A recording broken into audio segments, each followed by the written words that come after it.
It Works by R.H.J. The famous little red book that makes your dreams come true. A clear, definite, common sense plan of accomplishment.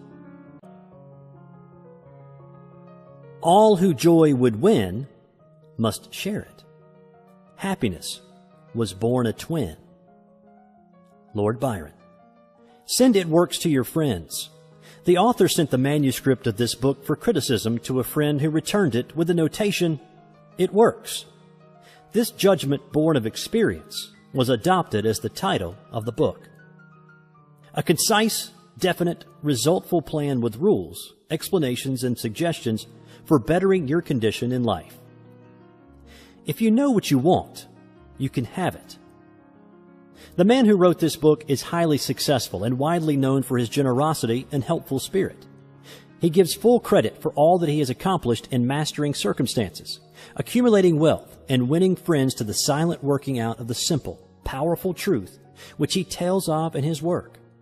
He shows you here an easy, open road to a larger, happier life. Knowing that the greatest good comes from helping others without expecting praise, the author of this work has requested that his name be omitted. What is the real secret of attaining desirable possessions? Are some people born under a lucky star, or other charm which enables them to have all that which seems so desirable? And if not, what is the cause of the difference in conditions under which men live? Many years ago, feeling that there must be a logical answer to this question, I decided to find out, if possible, what it was. I found the answer to my own satisfaction, and for years have given the information to others who have used it successfully. From a scientific, psychological, or theological viewpoint, some of the following statements may be interpreted as incorrect, but nevertheless, the plan has brought the results desired to those who have followed the simple instructions, and it is my sincere belief that I am now presenting it in a way which will bring happiness and possessions to many more. If wishes were horses, beggars would ride, is the attitude taken by the average man and woman in regard to possessions. They are not aware of a power so near that it is overlooked, so simple in operation that it is difficult to conceive, and so sure in results that it is not made use of consciously or recognized as the cause of failure of success. Gee, I wish that were mine, is the outburst of Jimmy the office boy as the new red roadster goes by.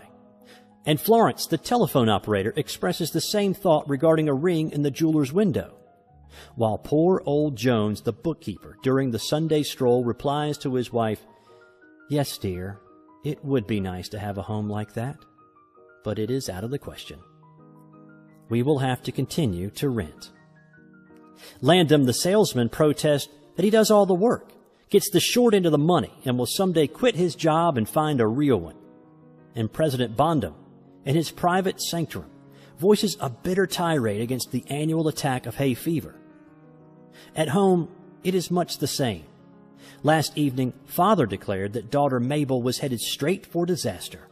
And today, mother's allowance problem and other trying affairs fade into insignificance as she exclaims, "This is the last straw. Robert's schoolteacher wants to see me this afternoon. His reports are terrible, I know. But I'm late for bridge now. She'll have to wait until tomorrow." So goes the endless stream of expressions like these from millions of people in all classes who give no thought to what they really want, and who are getting all they are entitled to or expect. If you're one of these millions of thoughtless talkers or wishers and would like a decided change from your present condition, you can have it.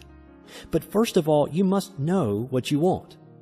And this is no easy task. When you can train your objective mind, the mind you use every day to decide definitely upon the things or conditions you desire, you will have taken your first big step in accomplishing or securing what you know you want. To get what you want is no more mysterious or uncertain than the radio waves all around you. Tune in correctly and you get a perfect result. But to do this, it is, of course, necessary to know something of your equipment and have a plan of operation. You have within you a mighty power, anxious and willing to serve you, a power capable of giving you that which you earnestly desire. This power is described by Thompson J. Hudson, Ph.D., LL.D., author of The Law of Psychic Phenomena, as your subjective mind. Other learned writers use different names and terms, but all agree that it is omnipotent. Therefore, I call this power Emmanuel, God in us. Regardless of the name of the great power or the conscious admission of a God, the power is capable and willing to carry to a complete and perfect conclusion very earnest desire of your objective mind. But you must be really in earnest about what you want. Occasional wishing or half-hearted wanting does not form a perfect connection or communication with your omnipotent power.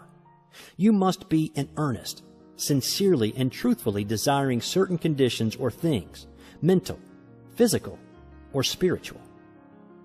Your objective mind and will are so vacillating that you usually only wish for things, and the wonderful, capable power within you does not function.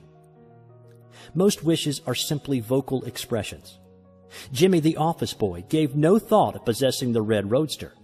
Landon the salesman was not thinking of any other job or even thinking at all. President Bondum knew he had hay fever and was expecting it.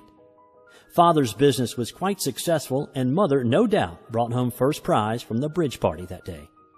But they had no fixed idea of what they really wanted their children to accomplish, and were actually helping to bring about the unhappy conditions which existed. If you are in earnest about changing your present condition, here is a concise, definite, resultful plan with rules, explanations, and suggestions. The plan. Write down on paper in order of their importance the things and conditions you really want. Do not be afraid of wanting too much. Go the limit in writing down your wants. Change the list daily, adding to or taking from it, until you have it about right. Do not be discouraged on account of changes, as this is natural. There will always be changes and additions with accomplishments and increasing desires. 3 positive rules of accomplishment. 1. Read the list of what you want 3 times each day, morning, noon, and night. 2. Think of what you want as often as possible. 3. Do not talk to anyone about your plan except to the great power within you, which will unfold to your objective mind the method of accomplishment. It is obvious that you cannot acquire faith at the start. Some of your desires, from all practical reasoning, may seem positively unattainable. But nevertheless, write them down on your list in their proper place of importance to you. There is no need to analyze how this power within you is going to accomplish your desires. Such a procedure is as unnecessary as trying to figure out why a grain of corn placed in fertile soil shoots up a green stalk, blossoms, and produces an ear of corn containing hundreds of grains, each capable of doing what the one grain did. If you will follow this definite plan and carry out the 3 simple rules, the method of accomplishment will unfold quite as mysteriously as the ear of corn appears on the stalk, and in most cases, much sooner than you expect. When new desires, deserving position at or about the top of your list come to you, then you may rest assured you are progressing correctly. Removing from your list items which at first you thought you wanted is another sure indication of progress. It is natural to be skeptical and have doubts, distrust, and questionings. But when these thoughts arise, get out your list. Read it over. Or if you have it memorized, talk to your inner self about your desires until the doubts that interfere with your progress are gone. Remember, nothing can prevent your having that which you earnestly desire. Others have these things. Why not you? The omnipotent power within you does not enter into any controversial argument. It is waiting and willing to serve when you are ready. but your objective mind is so susceptible to suggestion that it is almost impossible to make any satisfactory progress when surrounded by skeptics. Therefore, choose your friends carefully and associate with people who now have some of the things you really want, but do not discuss your method of accomplishment with them. Put down on your list of wants such material things as money, home, automobile, or whatever it may be, but do not stop there. Be more definite. If you want an automobile, decide what kind, style, price, color, and all the other details, including when you want it. If you want a home, plan the structure, grounds, and furnishings. Decide on location and cost. If you want money, write down the amount. If you want to break a record in your business, put it down. It may be a sales record. If so, write out the total, the date required, then the number of items you must sell to make it. Also list your prospects and put after each name the sum expected. This may seem very foolish at first, but you can never realize your desires if you do not know positively and in detail what you want and when you want it. If you cannot decide this, you are not in earnest. You must be definite, and when you are, results will be surprising and almost unbelievable. A natural and ancient enemy will no doubt appear when you get your first taste of accomplishment. This enemy is discredit, in form of such thoughts as, it can't be possible. It just happened to be. What a remarkable coincidence! When such thoughts occur, give thanks and assert credit to your omnipotent power for the accomplishment.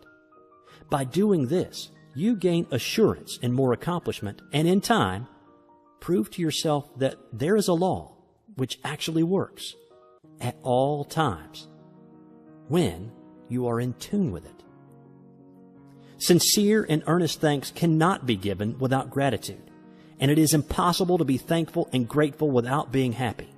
Therefore, when you are thanking your greatest and best friend, your omnipotent power, for the gifts received, do so with all your soul, and let it be reflected in your face.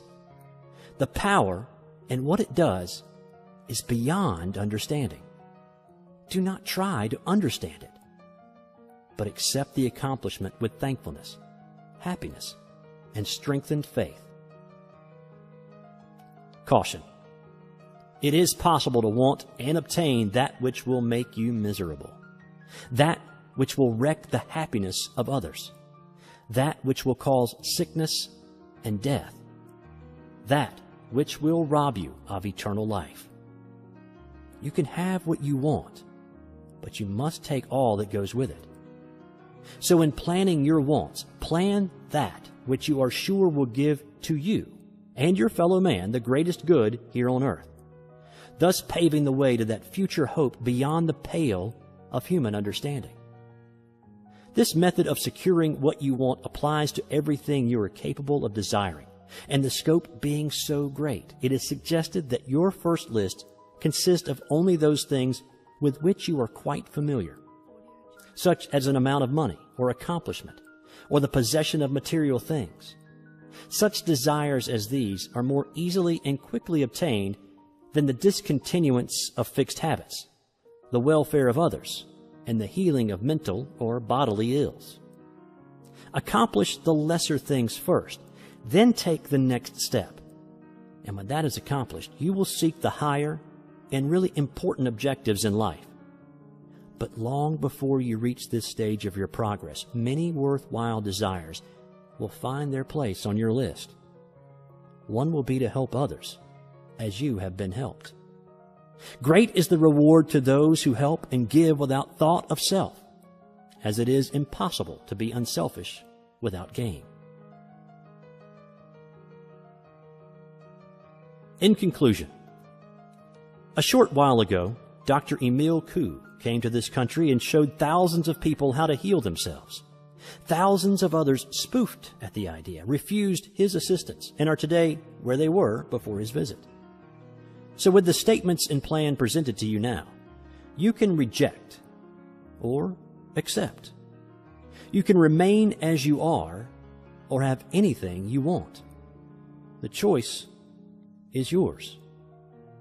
But God grant that you may find in this short volume the inspiration to choose aright. Follow the plan and thereby obtain, as so many others have, all things, whatever they may be, that you desire.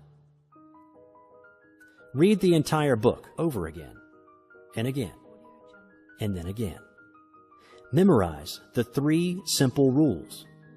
Test them now on what you want most this minute. This book could have extended easily over 350 pages, but it has been deliberately shortened to make it as easy as possible for you to read, understand, and use. Will you try it? Thousands of bettered lives will testify to the fact that it works. A letter to you from the author. Dear reader, the great possessions of life are all gifts mysteriously bestowed. Sight, hearing, aspiration, love, or life itself. The same is true of ideas. The richest of them are given to us, as for instance the powerful idea which this book has given you. What are you going to do with it? Are you surprised when I tell you the most profitable thing you can do is to give it away? You can do this in an easy and practical way by having this book sent to those you know who need it. In this way, you can help in the distribution of this worthwhile effort to make the lives of others better and happier. You know people who are standing still or who are worried and discouraged. This is your chance to help them help themselves. If you withhold this book from them, you will lose the conscious satisfaction that comes from doing good. If you see that they get this book, then you put yourself in line with the law of life, which says you get by giving. And you may rightly expect prosperity and achievement. At the very least, you will have the inner sense of having done a good deed with no hope of being openly thanked, and your reward will come secretly in added power and larger life. The author.